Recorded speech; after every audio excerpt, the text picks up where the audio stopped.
श्रीमद्रामायणे वाल्मीकीये आदिकाव्ये युद्धकाण्डे चतुरुत्तरशततमः सर्गः। तस्य क्रुद्धस्य वदनं दृष्ट्वा रामस्य धीमतः सर्वभूतानि वित्रेसुः प्राकम्पत च मेदिनी।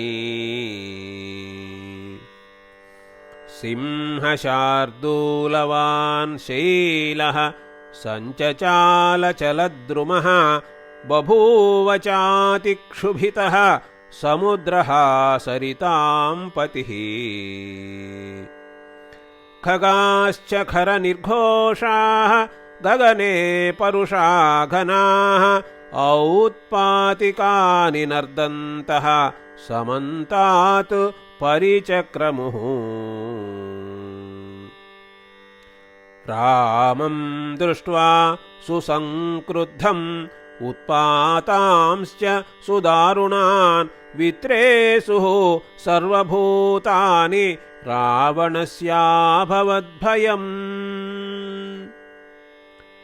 विमानस्थास्तदा देवाः गन्धर्वाश्च महोरगाः ऋषिदानवदैत्याश्च गरुत्मन्तश्च खेचराः ददृशुस्ते महायुद्धं लोकसंवर्तसंस्थितम्। नानाप्रहरणैर्भीमैः शूरयोः सम्प्रयुध्यतोः ऊचुः सुरासुराः सर्वे तदा विग्रहमागताः। प्रेक्षमाणा महद्युद्धं वाक्यं भक्त्या प्रहृष्टवत् दशग्रीवं जयेत्याहुः असुराः समवस्थिताः। देवा राममथोचुस्ते त्वं जयेति पुनः पुनः।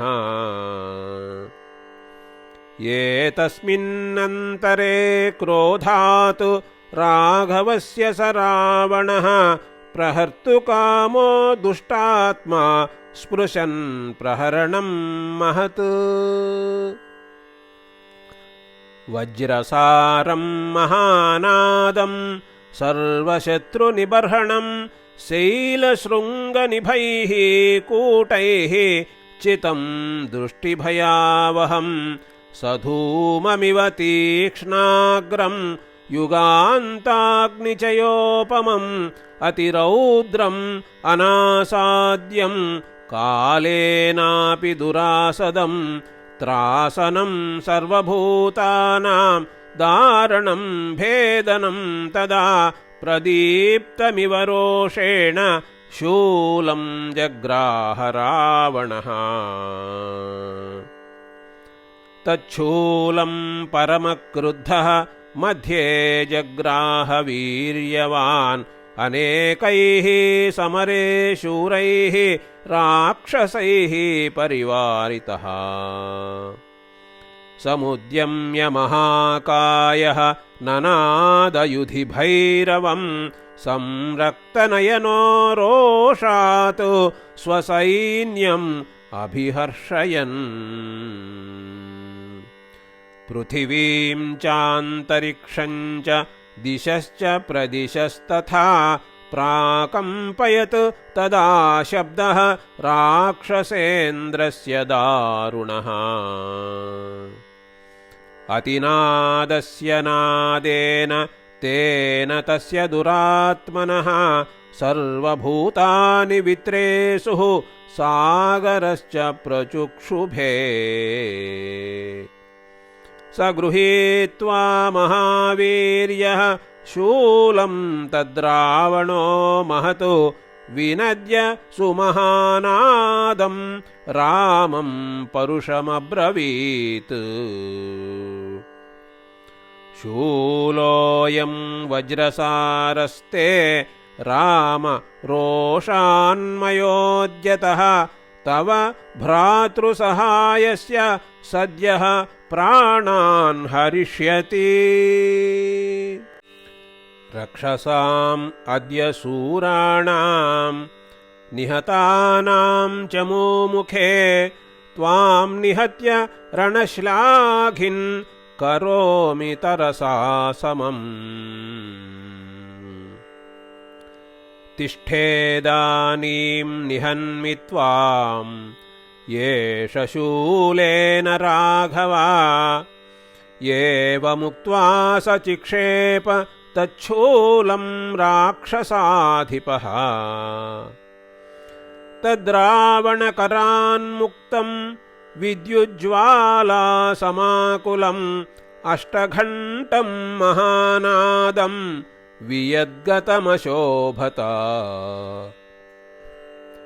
तच्छूलं राघवो दृष्ट्वा ज्वलन्तं घोरदर्शनं ससर्ज विशिखान् रामः चापम् आयम्य वीर्यवान् आपतन्तं शरौघेण वारयामास राघवः उत्पतन्तं युगान्ताग्निं जलौघैरिव वासवः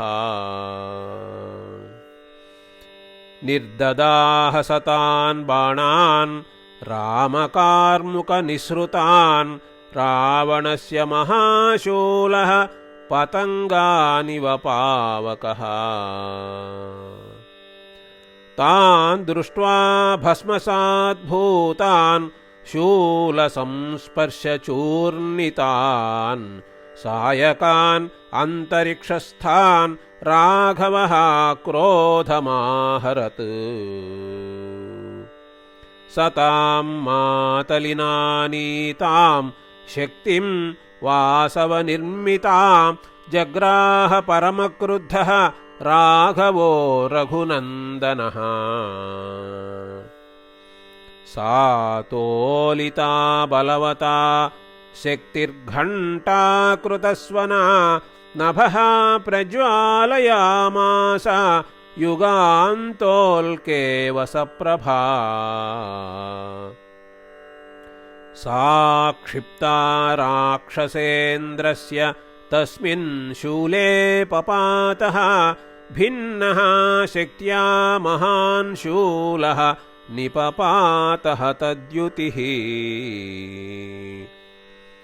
निर्बिभेद ततो बाणैः हयानस्य महाजवान् रामस्तीक्ष्णैर्महावेगैः वज्रकल्पैः सितैः शरैः निर्बिभेदोरसि ततः रावणं निशितैः शरैः राघवः परमायत्तः ललाटे पत्रिभिस्त्रिभिः सशरैर्भिन्नसर्वाङ्गः गात्रप्रसृतशोणितः राक्षसेन्द्रः समूहस्थः फुल्लाशोक इवा बभौ स रामबाणैरभिविद्धगात्रः निशाचरेन्द्रः क्षतजार्द्रगात्रः जगामखेदं च समाजमध्ये क्रोधं च चक्रे सुभृशं तदानीम् इति आर्षे श्रीमद्रामायणे वाल्मीकीये आदिकाव्ये युद्धकाण्डे 400तमः सर्गः।